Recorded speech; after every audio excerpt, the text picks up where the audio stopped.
मेरे साथ मौजूद है मेरे सहयोगी अंकित। हम दोनों निकले थे हरियाणा की पड़ताल पर कि क्या माहौल है हरियाणा में। विधानसभा चुनाव की डेट आ चुकी है 1 अक्टूबर। अंकित, क्या लग रहा है? बिल्कुल गार्गी, जिस तरह से हमने अलग अलग जगह पर जाकर लोगों से बात की और जानने की कोशिश की कि मौजूदा स्थिति क्या कुछ नज़र आती है, तो बहुत ही जो तमाम लोग हैं वो काफ़ी लोग तारीफ़ करते हुए नज़र आए कि जितनी योजना इस सरकार ने दी हैं उससे पहले कभी नज़र नहीं आई। और ये बिल्कुल कह रहे थे कि आप यकीन मानिए कि दूर दूर तक इसका असर नज़र आता है। लेकिन कुछ लोगों ने कहा कि अपनी राय दी कि इसमें सुधार की भी गुंजाइश है। तो ऐसा नहीं है कि सुधार की गुंजाइश नहीं है।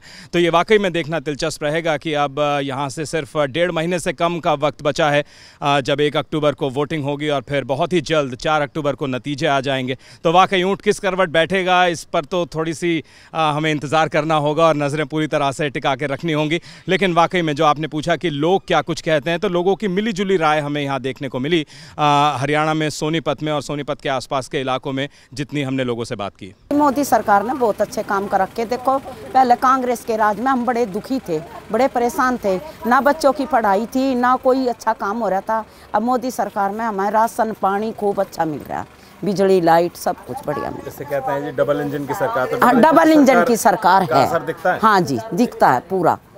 मोदी सरकार ने बहुत अच्छे काम करे हैं। राम मंदिर के बारे में करे हैं, स्कूलों के बारे में करे हैं, टीचरों के बारे में करे हैं, इसके मतलब औरतों के बारे में भी करे हैं, लड़कियों के बारे में भी करे हैं। बहुत अच्छे काम करें मोदी सरकार। हम तो नहीं कहा बार बार आओ और बार बार बनो।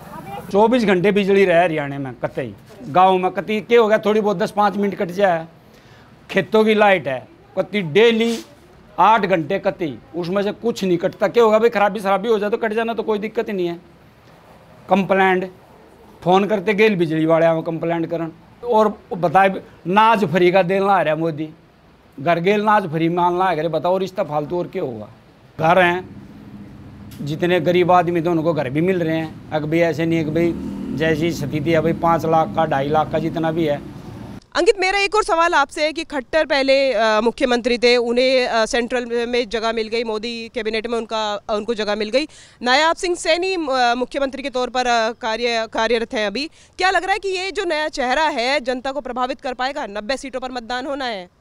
बिल्कुल, एक अगर हम एडवांटेज के तौर पर देखें तो फिर कहते हैं ना कि एंटी इनकम्बेंसी फैक्टर काफ़ी बड़ा हो जाता है। तो मुझे लगता है कि नायाब सिंह सैनी के साथ में कोई एंटी इनकम्बेंसी फैक्टर तो है नहीं, क्योंकि वो बिल्कुल नया चेहरा है। तो अगर जानते नहीं हैं तो नाराज़गी भी नहीं होगी, लाजमी है, क्योंकि जो व्यक्ति ज़्यादा वक्त गुजार देता है तो नाराज़गी उसके साथ ही होना लाजमी है। वो कहते हैं ना कि आपके आस पड़ोस के साथ ही आपकी नाराज़गी होती है, दूर दूर के लोगों के साथ क्या नाराज़गी। तो खैर मैं ये नहीं कह रहा कि वो दूर के लोग हैं तो पास के, लेकिन अभी क्योंकि बिल्कुल फ्रंट में नहीं थे तो फिर वो नाराज़गी वाली बात नहीं है। तो शायद ये एक अच्छा काम भी कर सकता है नायाब सिंह सैनी को लेकर। और जहां हमने देखा है बीजेपी एक नया फेस लेकर आती है और कोई चौथी पंक्ति में बैठा हो, आपको जैसे कि मध्य प्रदेश से उनके मुख्यमंत्री ने कहा कि मैं तो चौथी पंक्ति में बैठा था और मुझे पता भी नहीं था कि मेरा नाम अनाउंस होने वाला है। तो ये एक ट्रेंड ज़रूर है कि कोई कहीं से भी बैठा हो, बीजेपी शायद उस चीज़ को वॉच कर रही होती है काफ़ी टाइम से कि अगला मौका हमें किसे देना है। अगर जो पुराने नाम हैं उन्हें आप सीनियर के तौर पर एक अलग जगह पर रखें और उनके अनुभव का पूरा फ़ायदा उठाएं, जैसा कि हमने काफ़ी राज्यों में देखा। तो खैर ये देखने वाली बात रहेगी कि उन्हीं के चेहरे पर ये चुनाव लड़ा जाएगा या फिर उसके बाद सीधे बाद में ही डिसाइड किया जाएगा कि कौन सा नाम होगा। तो ये तो वाकई में एक दिलचस्प सवाल आपने पूछा है और ये सवाल तब तक रहेगा। और हमने क्योंकि आमतौर पर देखा है कि बीजेपी इसका खुलासा नहीं करती, तो इसको बेहतर है सवाल ही रहने दें तो ज़्यादा बढ़िया। जी देखिए, आपने और हमने लोगों से बात की और लोगों का कहना है कि जितनी भी योजनाएं धरातल पर हरियाणा में देखी जा रही हैं, हर योजना का लाभ लोगों को मिल रहा है, चाहे वो पेंशन हो, वृद्धा पेंशन हो, चाहे वो बिजली हो, चाहे वो पानी हो, चाहे क्योंकि हरियाणा जाना जाता है अपने खेल कूद के लिए, तो हरियाणा में हर सुविधा का लाभ ज़मीनी स्तर पर देखने को मिला। ऐसा मैंने ही लोगों ने कहा, आपने सुना और आप आगे भी सुनेंगे। क्यों अंकित, क्या बोलते हैं? बिल्कुल लाजमी है, लोग काफ़ी अपना एक्सपीरियंस जो है वो बयां कर रहे थे और साफ तौर पर कह रहे थे कि पिछले 5-7 सालों में काफ़ी बदलाव हरियाणा में हमने देखा है, वो उससे पहले नहीं देखा। एक अगर हम इलेक्ट्रिसिटी सप्लाई को लेकर ही बात करें तो उन्होंने साफ तौर पर कहा कि पहले गांव के क्षेत्र में उतनी लाइट नहीं आती थी, अब 20 से 22 से 24 घंटे तक जो बिजली आपूर्ति हो रही है। साथ ही साथ चाहे सोलर को लेकर हो, प्रधानमंत्री सूर्य किरण योजना को लेकर हो, चाहे महिलाओं को लेकर हो, बच्चियों को लेकर हो,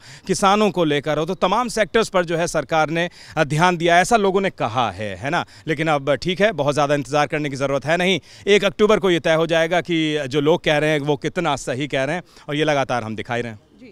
1 अक्टूबर को मतदान होगा और 4 अक्टूबर को आएगा रिजल्ट। देखते रहिए, टिके रहिए न्यूज़ व्यूज़ के साथ और जानिए क्या होगा हरियाणा का भविष्य। धन्यवाद।